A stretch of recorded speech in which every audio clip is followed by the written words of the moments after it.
Ayollar pulsiz erkakni tashlab ketadimi? Bu haqda batafsil gaplashamiz. Salom, Soft Product kanalida ochiqchasiga gaplashamiz.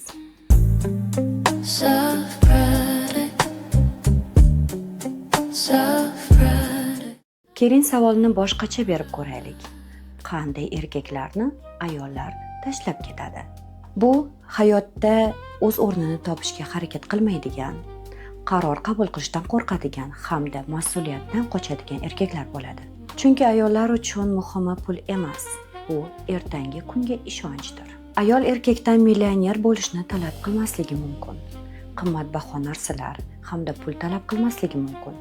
Ammo ayol kishi erkakdan birgina narsani kutadi. Bu mas'uliyat. Mas'uliyat degani nima? Bu va'da bersang bajarish, mas'uliyatni bo'yniga olish hamda men qilaman degan ishni bajarishdir. Ayol kishi uchun pul bu natija xolos. Mas'uliyat esa bu xarakter. Agar erkak kishi vaqtinchalik pul topa olmayotgan bo'lsa, ammo harakati bo'lsa, izlanishi bo'lsa, bunday erkaklardan ayollar ketmaydi. Chunki ertangi kunga ishonchi bo'ladi.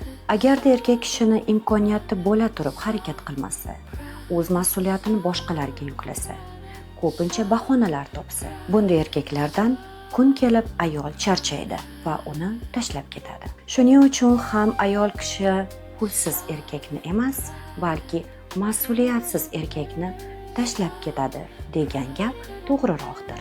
Ayol kishi uchun eng katta xotirjamlik bu o'zini himoyalangan his qilishdir.